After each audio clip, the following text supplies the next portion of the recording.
diakhiri, sebagaimana diatur di Peraturan Menteri Kominfo Nomor 11 Tahun 2021 tentang perubahan atas Peraturan Menteri Nomor 6 Tahun 2011 tentang penyelenggaraan siaran.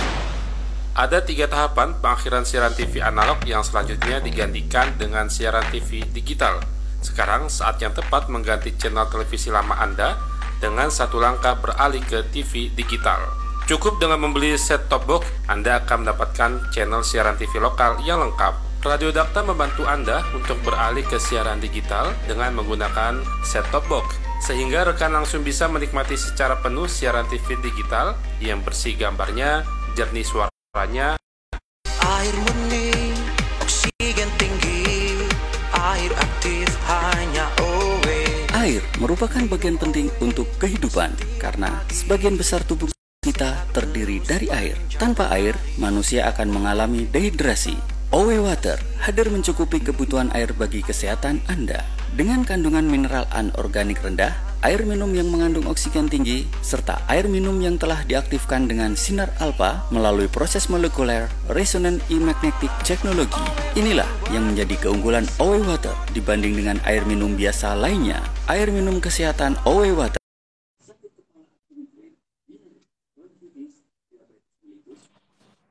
Haid tidak lancar, stroke, darah tinggi, dan berbagai penyakit lainnya. Harga OE Water Rp250.000 per dus dengan isi 2.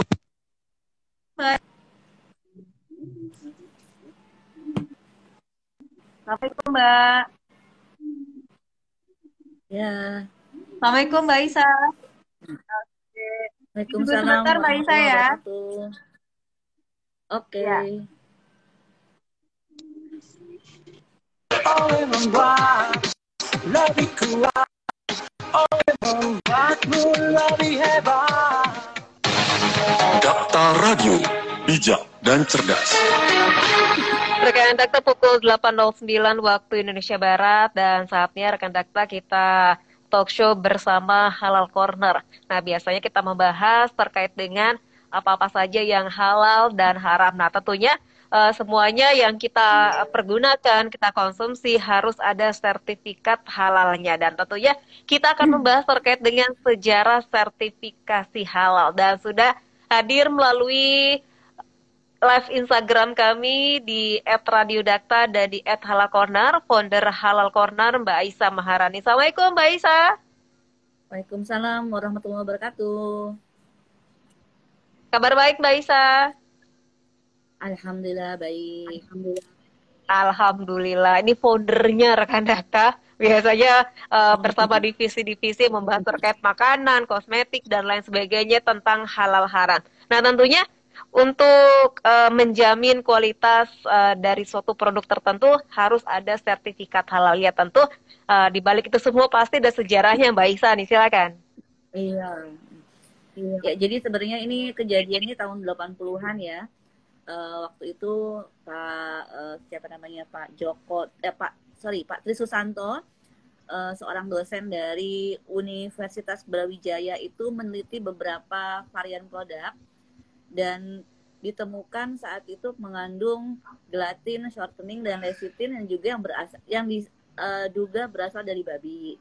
Nah, kemudian hasil temuannya itu diterbitkan di sebuah buletin namanya Kanopi. Nah, jadi geger ya. Jadi akhirnya sampai saat itu drastis lah ya, bahkan jadi isu nasional karena yang tadi saya sebutkan produk susu, kemudian mie instan dan lain-lain itu sampai turun drastis.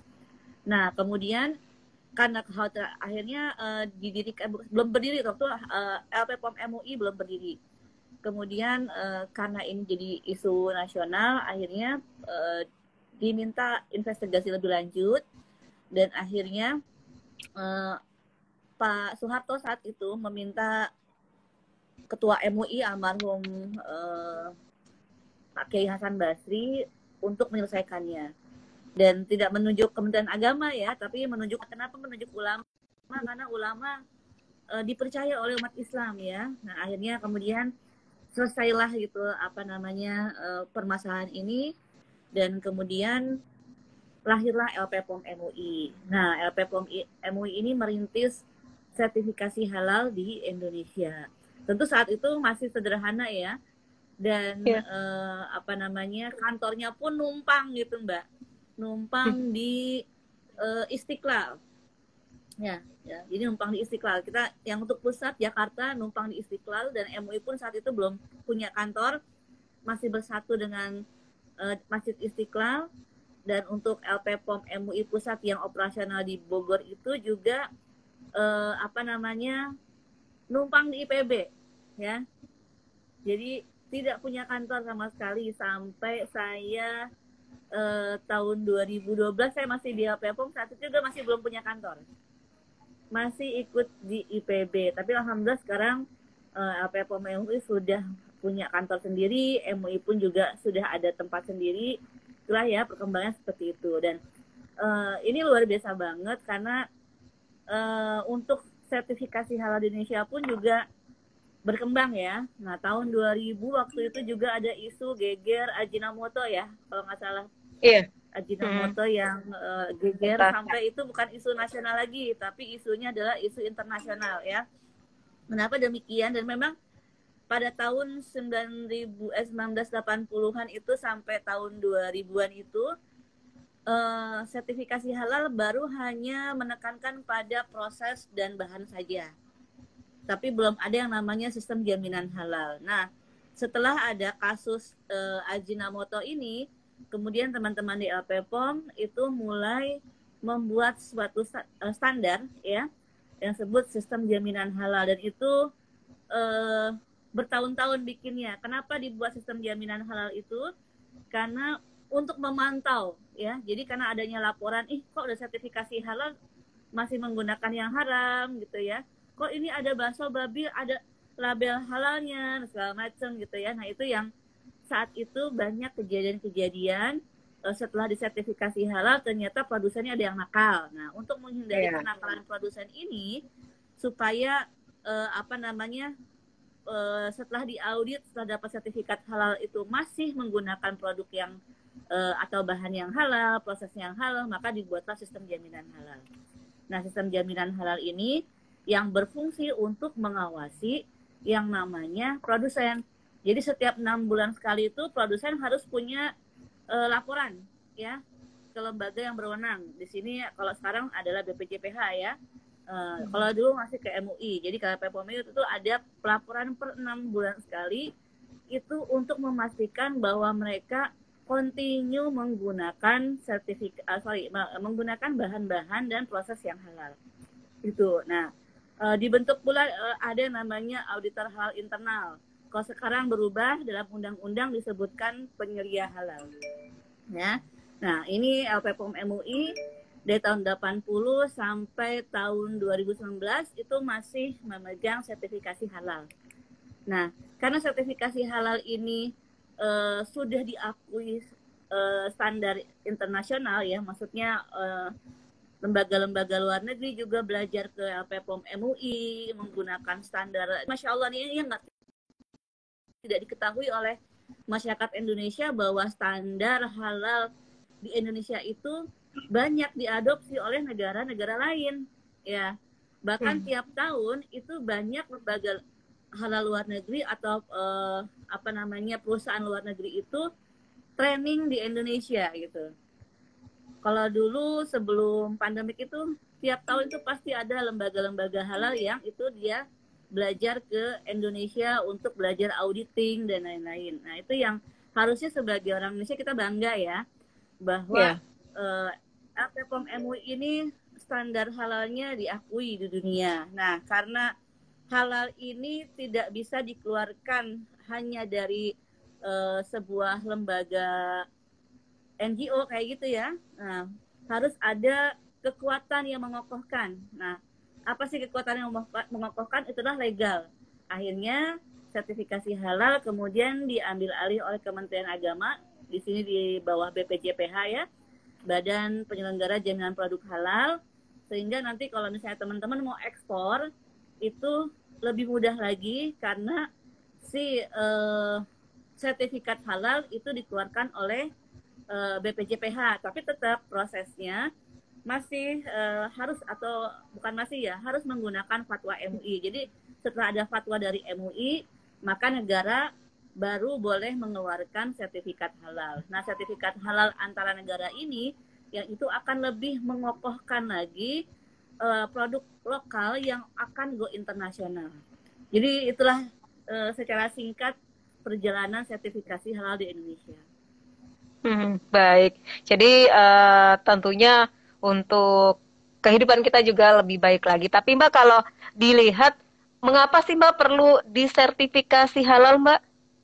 Ya, ini yang jadi kemarin lagi rame. Ini juga ya, Iya, aku tuh sampai dihujat gitu ya, benar. gara-gara menjelaskan status. Sebenarnya saya tidak disebut mengharamkan. Bahkan ada yang lebih lucu lagi, menjadikan subhat sama dengan haram. Itu pasti nggak ngaji ya orangnya ya. Karena subhat ya subhat, haram ya haram, halal ya halal. Jadi nggak ada yang namanya subhat itu haram. Nah, ini yang juga orang tidak ketahui.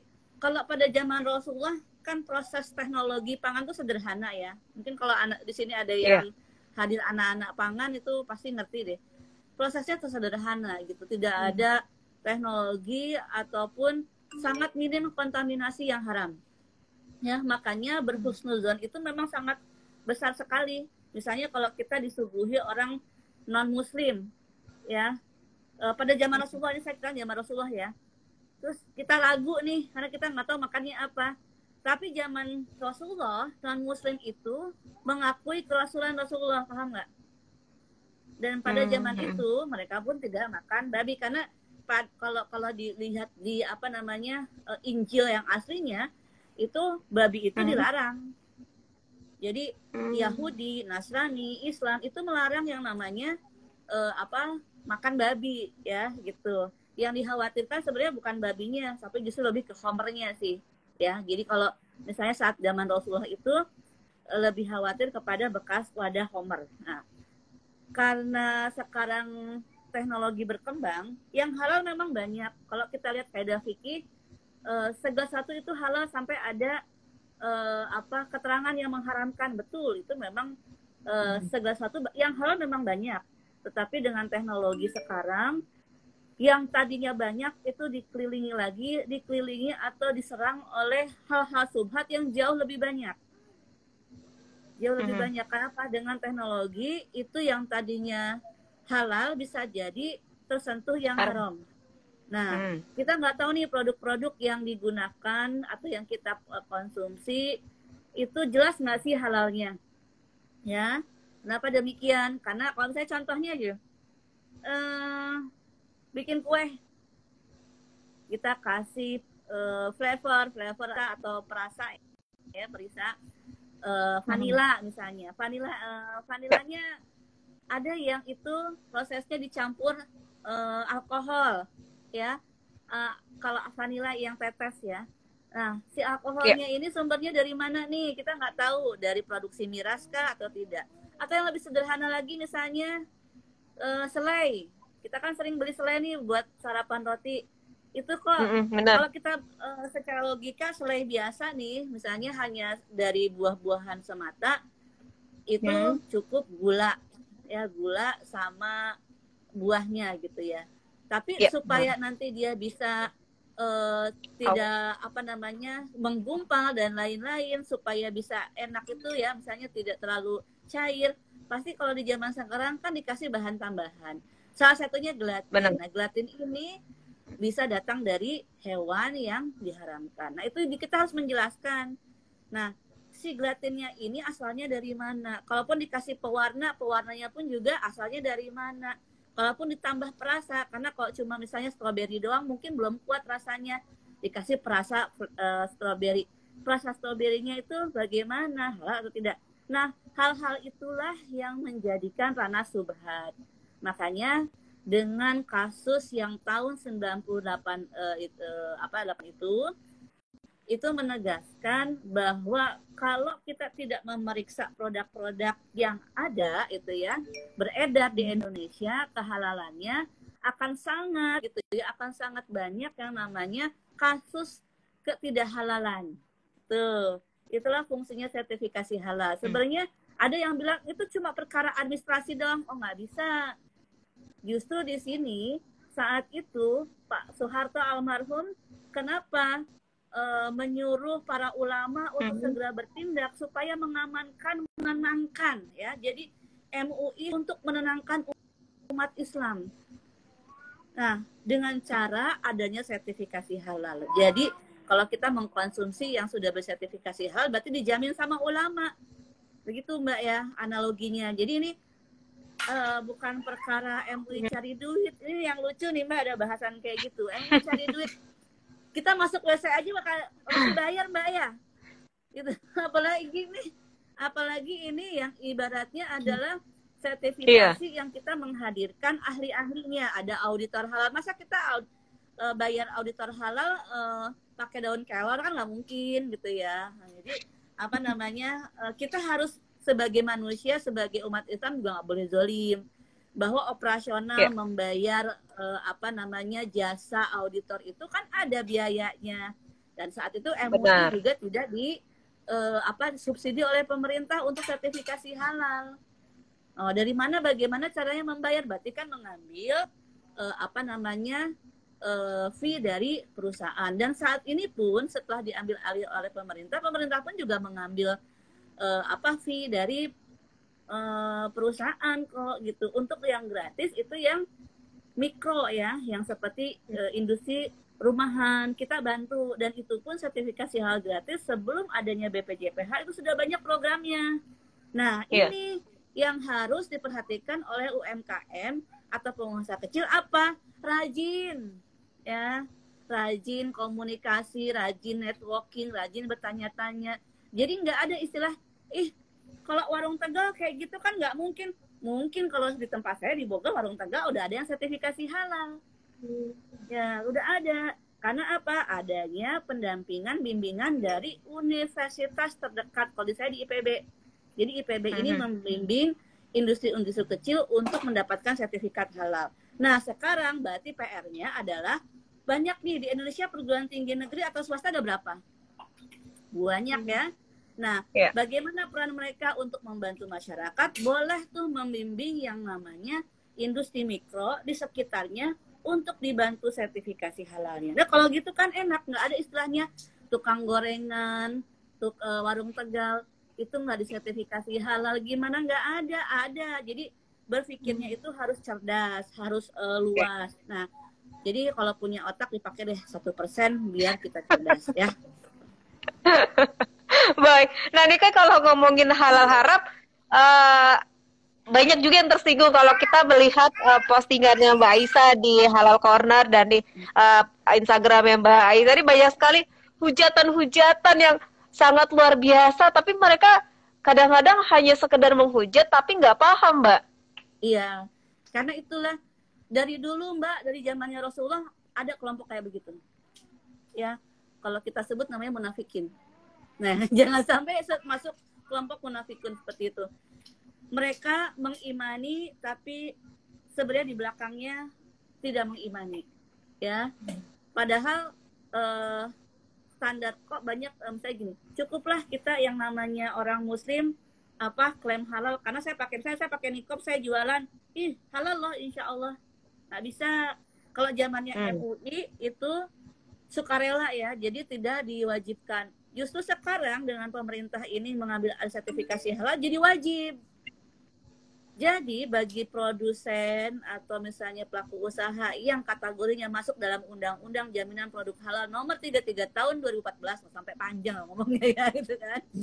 Itu wajib disertifikasi halal. Kalau hukum wajib kalau misalnya tidak dilakukan gimana? Berdosa. Nah, kalau dalam suatu kalau dalam suatu undang-undang berarti kalau yang kewajiban ini tidak dilakukan berarti ada sanksi pidana, benar nggak? Iya, benar. Nah, kedepannya ini karena masih penyelesaian, jadi insya Allah kedepannya bagi produsen yang tidak mau mensertifikasi halal produknya dan itu dia masuk kategori yang wajib disertifikasi halal akan diberikan label non halal. Nah, saya mah senang. Jadi kan enak. kita cari aja udah halalnya, benar nggak sih? Nah, Iya. itu pemerintah jauh lebih keras lagi, makanya saya tuh suka agak kesel ya, Mbak Ulfa, kalau misalnya ada orang yang apa sih, MUI cari duit, MUI begini lah, ente nggak kerja di situ gitu, so tahu benar gitu kan ya. Iya. Nah, sekarang dengan kewajiban dari pemerintah justru ini membuat pelaku usaha ketar-ketir loh, demi Allah ya gitu kan. Ini sekarang aduh gimana mesti wajib, mereka sekarang kan mulai melakukan banyak proses sertifikasi halal. Ya, alhamdulillah sih, kalau saya sih senang-senang aja dengan upaya pemerintah ini. Justru kita harus dukung. Iya, Mbak Aisyah selama dulu kan pernah bekerja di LPPOM MUI ya. Nah, bagaimana istilahnya mengedukasi ke masyarakat dan juga proses-proses yang dilakukan di MUI terhadap sertifikasi halal ini? Gimana Mbak, diulang, punten? Ya, dulu kan Mbak Aisyah kan pernah ada di LPPOM MUI ya. Ya, bagaimana bisa mengedukasi masyarakat agar bisa melakukan sertifikasi halal dan tentunya proses-proses yang dilakukan oleh LPPOM MUI untuk mengeluarkan kata halal kepada produk tertentu gitu, Mbak. Kalau saat itu ketika saya masih kerja di LPPOM MUI, kita ada yang namanya bagian divisi sosialisasi halal. Jadi teman-teman dari sosialisasi halal ini yang tugasnya mengedukasi baik melalui majlis taklim atau misalnya membuka kelas-kelas untuk pelaku usaha ya, untuk sertifikasi halal dan lain-lain. Nah, bagaimana sih suatu produk itu mendapatkan sertifikat halal? Tentu pertama ada pengajuan dulu dari pelaku usaha. Kita lihat dulu ini si berkas-berkasnya udah apa namanya, lengkap atau belum gitu ya. Nah, kalau misalnya udah lengkap, kemudian itu akan dijadwalkan untuk audit itu setelah misalnya membayar. Kalaupun misalnya ada yang gratis, berarti kan tidak membayar gitu kan ya. Nah, setelah itu, setelah audit diperiksa, nanti pasti ada catatan dari auditornya. Apa-apa saja yang perlu diperbaiki ya. Misalnya dokumenkah, atau misalnya SOP-nya dan lain-lain, itu nanti diperbaiki, dibimbing. Jadi jangan ada mindset kalau misalnya ada temuan-temuan dari auditor itu udah langsung pasti gagal sertifikasi. Enggak ya. Kalau gagal sertifikasi artinya kalau perusahaan memang tidak melanjutkan proses sertifikasi halal itu. Nah, biasanya teman-teman di LPPOM itu melakukan pendampingan, pembimbingan kepada pelaku usaha untuk memperbaiki sistemnya, dokumennya, dan lain-lain. Itu yang terkait dengan proses sertifikasi halal. Nah, nanti setelah semuanya beres, baru diajukan ke Komisi Fatwa MUI. Jadi satu-satu nih Mbak, setiap berita acara yang masuk itu dibacain satu-satu sama tim LPPOM MUI, mulai nama perusahaan dan lain-lain, ingredientnya, mereknya, terus dilihatin ini produknya seperti ini. Jadi kalau misalnya ada permintaan sampel dari MUI atau misalnya dari lembaga berwenang, karena kita kan harus memperlihatkan kepada ulama, ini loh Pak, Bu, yang namanya produksi A gitu kan. Nah, kita lihat kemasannya kayak gimana gitu, apakah sesuai dengan syariat atau enggak. Nah, ini yang akhirnya bisa baru memutuskan kalau misalnya semua sesuai dengan standar halal, baru dinyatakan lulus uji halal dan diberikan fatwa bahwa produknya halal gitu, barulah nanti keluar sertifikat halal. Seperti itu prosesnya. Baik, tentunya dalam proses tersebut harus berdasarkan dalil dan juga dari Al-Quran apakah memang ini halal, haram dan sebagainya, Mbak Aisyah ya. Iya.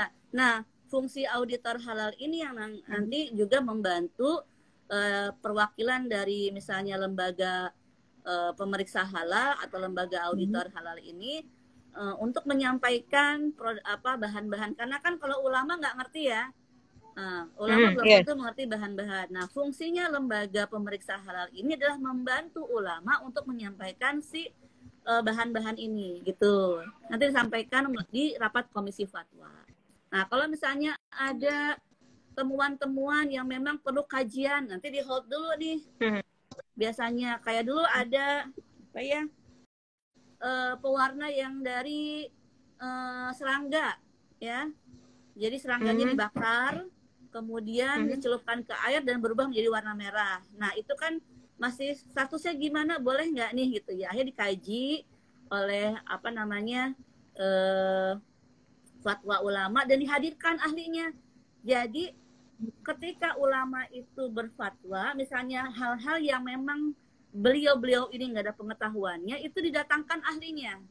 Jadi nggak sembarang, ya, didatangkan ahlinya, kemudian menjelaskan gimana sih proses atau misalnya kayak dulu ada kepiting kan ada ini ya, ada pro kontra. Nah didatangkan si ahlinya nih, ya, diahlikan. Kemudian dia presentasi, kemudian baru di situ para ulama bawa kitab, Mbak. Saya demi Allah saya menyaksikan karena saya dulu juga bagian ngurus komisi fatwa ya. Jadi bawa berita acara, mempersiapkan berita acara. Nah, itu mereka kadang bawa kitab yang tebal-tebal gitu ya. Kalau bila mana memang yang harus menggalian kajian berikutnya yang lebih mendalam, mereka sudah siap kitab-kitab di situ. Jadi nggak sembarang yang namanya ulama di MUI itu memberikan sebuah fatwa. Itu ya Mbak ya.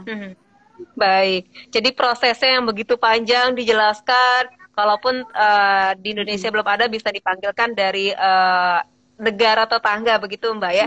Dan ada ya, ulamanya juga. Ahli, kalau diperlukan ahlinya dari luar ya bisa gitu. Jadi itulah apa namanya, sebenarnya ulama itu terbuka ketika memang ada permasalahan yang memang baru ya, kemudian itu perlu pendalaman dalil ya, silahkan datang ke sana. Jadi jangan main langsung MUI begini, MUI begitu, orang nggak pernah datang ke sana Mbak. Saya tuh suka ya kalau orang-orang kayak begitu, saya yuk kita datang ke MUI, bawa esai Anda, bawa presentasi Anda, kita duduk bersama. Kalau bila mana ada yang kurang berkenan atau misalnya tidak sependapat dengan fatwanya MUI, hayo duduk bareng ke sana, kemudian presentasi. Pendapat saya begini loh Pak Kiai, bagaimana Pak Kiai? Ya itu diskusi, itu namanya orang Islam ya. Tapi kalau yang maunya berdebat atau kita bahasa jidal, ingin menjatuhkan, nah itu kategorinya adalah golongan yang memang ngikut sifatnya iblis. Kenapa? Kalau iblis kan nggak mau kalah. Ya, maunya menang, merasa benar sendiri, dan kalau ketika diajak untuk misalnya duduk bersama, itu nggak mau, sombong gitu. Dan itu yang banyak, yang kemarin yang nyerang-nyerang saya tuh kayak begitu kebanyakan ya. Jadi kita hayu datang ke MUI, kalau pas ditantang begitu, nggak mau datang, kebanyakan. Alhamdulillah sampai sekarang belum ada. Alhamdulillah, baik. Nah ini juga sudah ada beberapa pertanyaan dari rekan Dakta melalui Instagram. Nanti kita akan jawabnya secara bersama-sama. Kita jeda sejenak. Kami mengundang rekan Dakta untuk bergabung bersama kami live Instagram di @radiodakta dan di @hawacorner, atau bisa WhatsApp di 0815 11 107 107. Dakta Radio, bijak dan cerdas. Kadar nutrisi dan khasiat susu kambing amatlah istimewa. Komposisi gizinya, baik yang berupa protein, energi maupun lemak, mendekati komposisi ASI. Susu kambing Etawa adalah susu kambing yang memiliki kandungan protein terbaik. Kandungan protein yang terkandung dalam susu kambing Etawa hampir dapat disetarakan dengan air susu ibu atau ASI dan lebih baik daripada telur. Susu kambing Etawa Goat Milk sangat direkomendasikan untuk menambah kesehatan ibu hamil, bayi, hingga usia lanjut. Susu kambing Eta Goat Milk ini sangat bagus untuk ketahanan fisik bayi, sedangkan untuk orang dewasa, susu Etawa digunakan untuk penyembuhan berbagai penyakit seperti asma, liver, kencing manis, dan menjaga stamina. Yuk hijrah, belanja sekaligus hijrah produk halal ke HNI. Dapatkan produknya di Radio Dakta. Info pemesanan hubungi 880 7426 880 7427. WhatsApp 0815 11 107 107. Rekan Dakta, Dinas Kependudukan dan Pencatatan Sipil Kota Bekasi sedang mengadakan sosialisasi layanan administrasi sebagai berikut. 1. Bagi warga usia mulai beranjak 17 tahun ke atas agar segera melakukan perekaman KTP elektronik. 2. Bagi warga yang memiliki anak berusia kurang dari 17 tahun dan belum menikah agar segera mengajukan proses pembuatan Kartu Identitas Anak atau KIA. 3. Pelayanan akta kematian dan akte kelahiran. Akta kematian merupakan dokumen dalam pembuktian administrasi bahwasanya seseorang telah meninggal dunia. Akte kelahiran merupakan bukti yang sah mengenai status dan peristiwa kelahiran seseorang. 4. Aplikasi e-Open, elektronik online pelayanan kependudukan, merupakan satu-satunya pelayanan administrasi kependudukan secara online pada Dinas Kependudukan dan Pencatatan Sipil Kota Bekasi. Masyarakat bisa mendownload langsung melalui Play Store. Bagi warga yang kesulitan teknologi bisa dibantu melalui menu Halo Pamor. Program jemput bola layanan administrasi kependudukan door-to-door meliputi perekaman KTP elektronik untuk warga Kota Bekasi, termasuk orang berkebutuhan khusus seperti lansia, orang dengan gangguan kejiwaan, ODGJ, dan orang sakit yang kemampuan mobilitasnya sudah berkurang, atau akte kelahiran atau akte kematian. Penduduk non-permanen adalah penduduk WNI yang bertempat tinggal di luar wilayah kabupaten atau kota tempat tinggal tetapnya yang berbeda dengan alamat pada KTPL yang dimilikinya dan tidak berniat untuk pindah menetap, wajib melapor dengan mengisi formulir F115 kepada Dinas Kependudukan dan Pencatatan Sipil Kota Bekasi melalui kecamatan di mana lokasi tinggal berada sesuai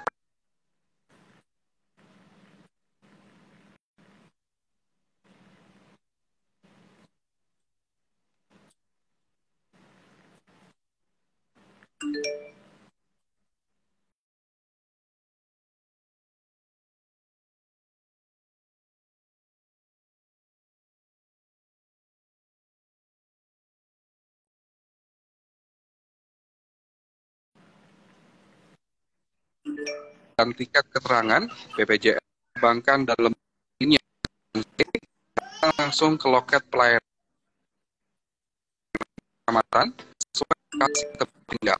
Informasi ini disampaikan oleh Dinas Kependudukan dan Pencatatan Sipil Kota Bekasi, Jalan Insinyur Haji Juanda nomor 100, Kelurahan Margahayu, Bekasi Timur, telepon di 021 883 42729, WA Center di 0811 8355 599 atau klik di disdukcapil.bekasikota.go.id.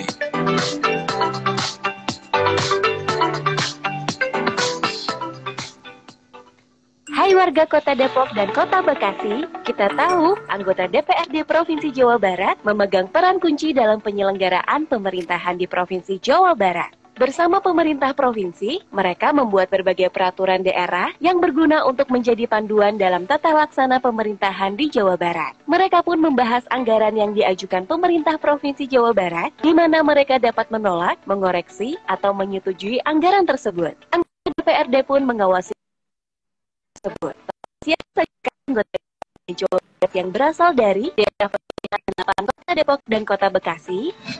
Ade Puspitasari Esos MBA, Dr. Haji Abdul Haris Bobihu, Haji Heri Koswara MA, Haji M. Hasbullah Rahmat SPD MHUM, Hajah Iin Nur Fatina AMD, Hajah Sumiati SPDI, Insinyur Haji Asep Arwin Kotsara MENG, Insinyur Irfan Suryanagara MIPO, M. Faizin SE, Rizky Apriwijaya SSI, Waras Wasisto SH. Pesan ini disampaikan Humas DPRD Provinsi Jawa Barat. Assalamualaikum warahmatullahi wabarakatuh. Saya UU Wagub Jabar atas nama pemerintah Provinsi Jawa Barat menyampaikan bahwa kami terus melakukan pembenahan dan pembangunan infrastruktur. Hal ini dilakukan sebagai bentuk tanggung jawab untuk memberikan layanan terbaik bagi warga Jawa Barat. Pembangunan di Jawa Barat tidak akan terlaksana dengan baik jika tanpa ada peran serta masyarakat. Ayo sampaikan saran dan masukan Anda untuk kemajuan Bekasi melalui data, yaitu WhatsApp nomor 0815 11 107 107, Instagram dan Twitter @Radio-Dakta. Terima kasih atas kebersamaannya. Wassalamualaikum warahmatullahi wabarakatuh. Dakta Radio, bijak dan cerdas.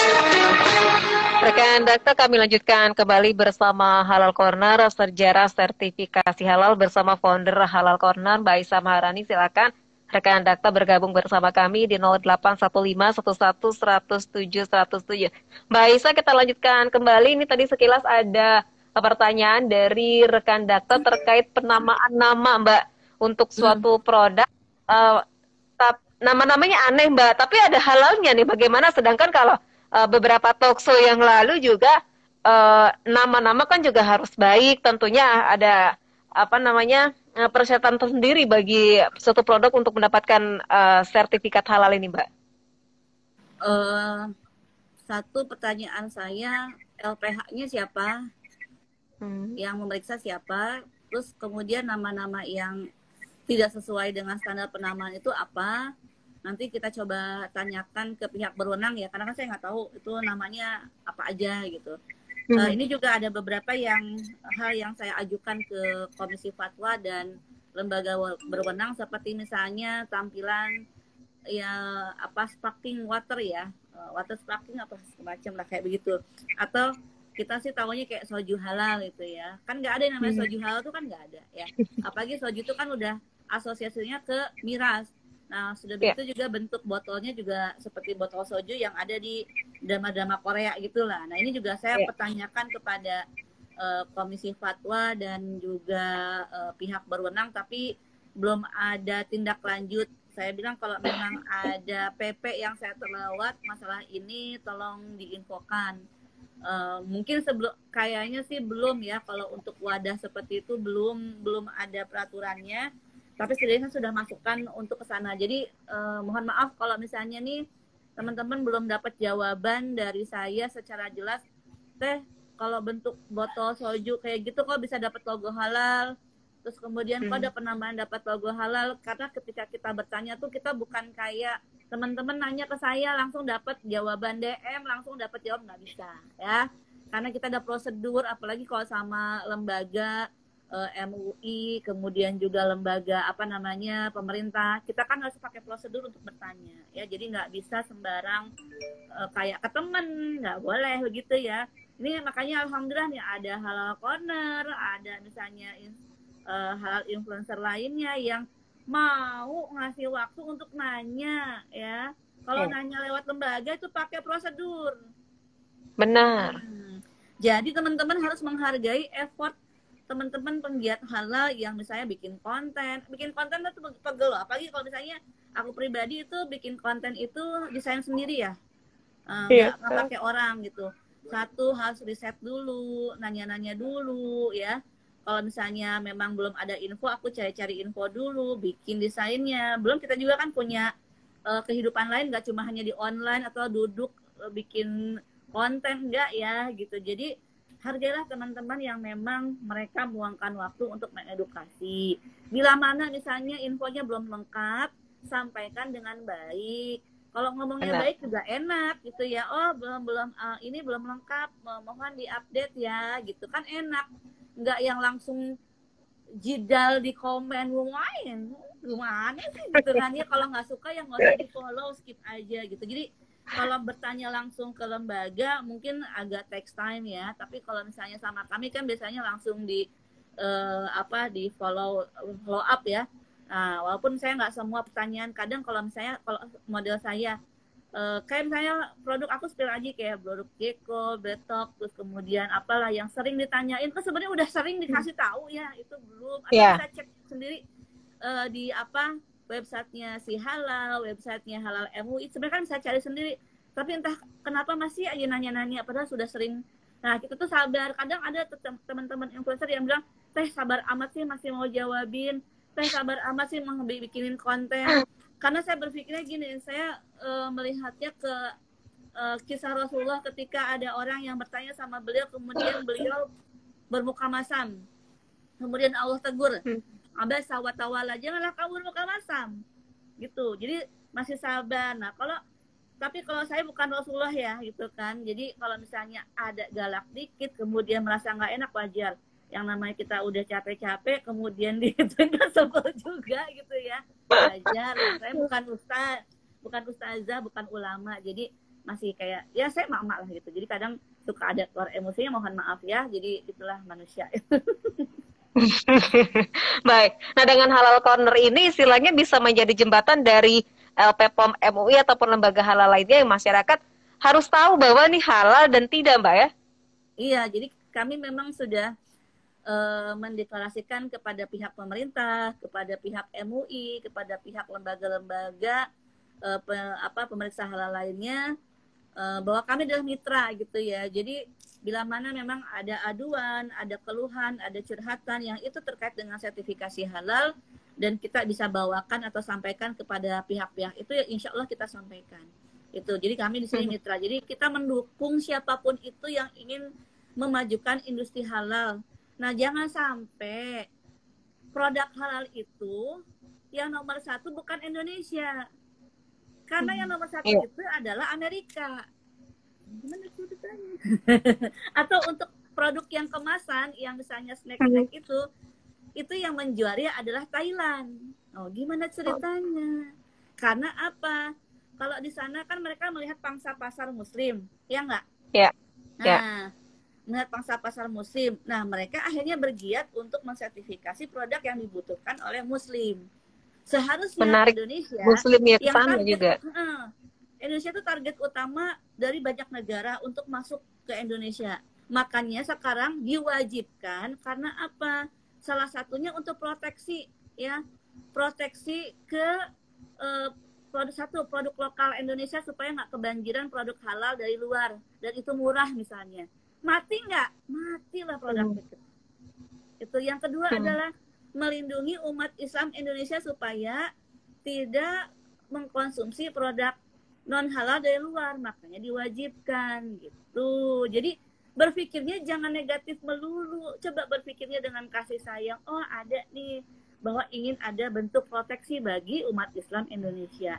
Oh, ada bentuk proteksi untuk pengusaha lokal Indonesia ya. Jadi jangan sampai kebanjiran produk halal yang dari luar, kemudian produk lokal Indonesia mati itu. Jadi berpikirnya harus positif. Baik, tapi banyak sih Mbak yang berpikir ini kan Indonesia negara mayoritas selama tidak ada babi dan lain sebagainya pasti halal begitu Mbak.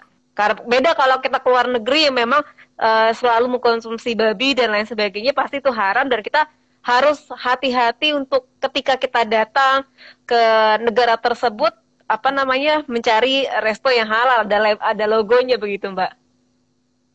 Ya, kami pernah nih dulu ya, jadi tahun berapa itu belum sebelum ada pandemi, pergi ke rumah makan yang itu Pak Haji tapi dia pakai amciu. Iya. Jadi tidak bisa ya. Kita ini negara muslim. Saya bilang tadi saya pakai cadar, saya jualan, saya klaim ini produk saya halal. Nggak bisa.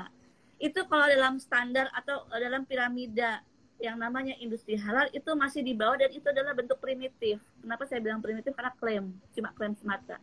Ya. Sekarang kita ada standar. Lah Umar bin Khattab aja melakukan yang namanya administrasi, perapihan dan lain-lain. Masa sertifikasi halal nggak boleh yang namanya dirapihkan dalam bentuk ada auditing, ada sertifikasi, ada dokumentasi. Masa nggak boleh? Iya. Sedangkan ya orang-orang merasa keren dengan ISO yang itu adalah sertifikasi dari luar negeri, dari negara-negara non-muslim. Masa kita negara non-muslim nggak boleh sih merapihkan yang namanya sertifikasi halal atau klaim halal itu dirapihkan dalam bentuk sertifikasi halal? Masa kita nggak boleh merapihkan dengan adanya pembuktian berupa auditing dan lain? Mikirnya harus logis, jangan mikirnya yang primitif terus gitu ya. Kalau saya bilang itu primitif, nggak bisa yang namanya kita sekedar klaim tanpa ada pendampingan atau audit dari orang-orang yang berkompeten dan berwenang. Itu orang luar aja bikin sertifikasi untuk food safety, untuk HACCP, untuk dan lain-lainnya. Kita mau ngikut tanpa ragu. Kenapa ini yang justru mengakomodir umat Islam Indonesia? Kenapa dipertentangkan terus? Itu yang saya heran. Apa sih? Apakah Anda sesuatu yang terselubung sehingga itu merusak pundi-pundi Anda? Aku nggak tahu gitu ya. Jadinya kita nggak ngerti. Sehingga akhirnya dibuat narasi yang seolah-olah sertifikasi halal sama dengan haram. Nggak pernah yang namanya kami nih di MUI itu menyatakan seperti itu, nggak. Demi Allah nggak pernah saya. Saya 12 tahun kerja di sana, 13 tahun deh. 13 tahun kerja di LPPOM MUI, saya nggak pernah mendengar lembaga itu menyatakan produk yang memang belum jelas halal haramnya itu haram. Dan saya juga, saya pribadi demi Allah nih ya, Mbak Ufa jadi saksinya demi Allah, saya juga belum pernah mengharamkan sesuatu yang belum jelas. yang kami pakai, yang saya pakai, saya mengikuti panduan waktu saya bekerja adalah subhat ya. Jadi subhat itu antara belum halal, belum jelas halalnya, belum.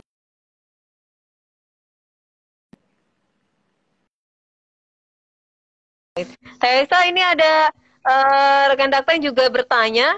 Masih mendengar suara saya, Mbak Isa? Masih. Iya. Ini bagaimana caranya mengedukasi ke orang-orang terdekat tentang sertifikasi ini? Karena kadang-kadang kita dibilang sok tahu, sok ngerti, sok alim dan lain sebagainya. Padahal kita tahu produk yang tersebut itu yang belum jelas viral produknya, Mbak Isa. Kita ini hanya menyampaikan, hidayah itu milik Allah. Itu ya. Jadi kalau belum terbuka, berarti memang Allah belum berikan hidayah. Dan kita harus bersyukur bahwa kita dikasih sama Allah hidayah, dikasih pertolongan sama Allah, dan kasih sayang sama Allah apa berupa keinginan dan perasaan untuk menjaga yang halal. Tidak semua orang bisa seperti itu. Itu pertolongan Allah ya. Ini ya. Jadi kalau dibilang sok suci, ya emang saya kan nggak main tanah. Bahkan kalau main tanah pun tayamum bisa kan, suci dalam debu itu kan, nggak masalah. Atau fanatik, memang kita fanatik sama agama. Kalau kita sama agama asal-asalan, nanti gimana kita bertanggung jawab sama Allah itu ya. Atau misalnya, oh sotoy banget sih gini-gini, loh saya memang sok tahu karena saya belajar.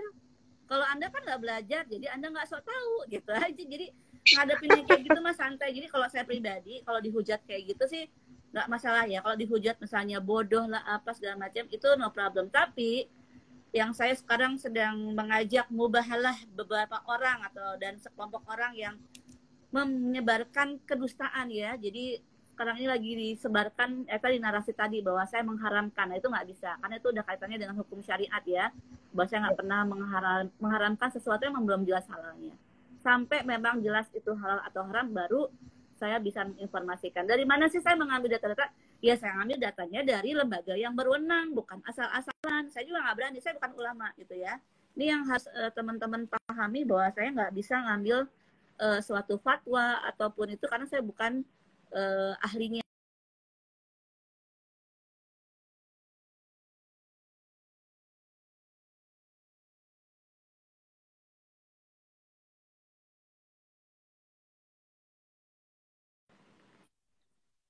Terputus sedikit. Ya, kalau mengenai saya mengharamkan itu, yang itu saya mesti luruskan karena kalau dibiarkan itu jadi fitnah ya, dan saya ingin menghentikan dosa jariah atau jamaah gitu bersama karena banyak kan gitu ya. Itu saya hentikan ya, silahkan kalau memang misalnya benar saya mengharamkan mana buktinya, dan kalau saya salah ya saya siap diazab oleh Allah. Kalau misalnya Anda yang menyebar fitnah ini apa yang salah, berarti Anda harus siap diazab sama Allah. Itu aja sih ringannya seperti daripada main lapor-laporan enaknya kayak gitu. Satu, kalau yang salah udah jelas gitu ya. Itu mudahnya bagi saya. Dan saya nggak mau berpanjang-panjang polemik. Edukasi kita masih panjang. Iya. Tentunya kalaupun kita memberikan edukasi, kita harus punya dasarnya terlebih dahulu, Mbak Isa ya. Iya, panduannya dari mana ya? Panduannya dari lembaga yang berwenang, yaitu Majelis Ulama Indonesia gitu. Saya nggak berani Mbak, kalau misalnya ngambil fatwa sendiri yang itu saya tidak punya kompetensi di sana. Ya pasti ulama lah rujukannya. Ya. Dan saya tuh suka heran, ada sebagian yang sudah sekolah di luar gitu ya, merasa paling hebat gitu kan. Dan mereka menuduh ulama kita itu kayak nggak punya ilmu. Padahal ulama kita juga ada yang lulusan dari Makkah, dari Madinah. Siapa bilang? Mereka juga pinter-pinter loh gitu ya. Jadi justru dengan adanya Majelis Ulama Indonesia ini, dari 60 ormas Islam itu disatukan. Coba kalau misalnya dulu di Omnibus Law itu kan ada pasal yang membuka ormas-ormas Islam untuk memberikan fatwa halal kepada pelaku usaha. Berarti setiap ormas kayak misalnya nanti Muhammadiyah ngeluarin fatwa halal buat ini, NU kan liur nggak? Liur. Justru dengan adanya MUI yang ada 60 ormas itu disatukan satu suara gitu loh. Benar. Nah, itu alhamdulillah saya dan beberapa penggiat halal lain juga kita ikut protes, kita bikin press release dan lain-lain, kita protes, jangan sampai, alhamdulillah itu nggak jadi. Nah, jadi Ya. supaya apa? Memudahkan pelaku usaha juga nanti nggak, nanti kita ke NU, nanti ke Muhammadiyah, nanti ke Persis gitu kan, ya kan begitu. Gimana misalnya kalau satu produk, ternyata lembaga lain bertentangan, yang satu menghalalkan, satu mengharamkan, kan pusing. Ya udah cukup aja MUI gitu. Jadi MUI ini juga bukan orang-orang yang nggak punya ilmu, mereka adalah para ulama, kiai, pimpinan ponpes segala macam. Masya Allah, jangan gitu ya, nggak boleh sombong. Ya. Baik. Mbak Aisyah, terima kasih sudah talkshow bersama kami, dan insya Allah kita bisa bertemu kembali untuk bisa menambah edukasi kepada masyarakat agar tidak asal bicara juga, tidak asal komen juga kalau tidak punya dasarnya, Mbak Aisyah ya. Iya, betul. Baik. Terima kasih. Assalamualaikum warahmatullahi wabarakatuh. Waalaikumsalam warahmatullahi wabarakatuh.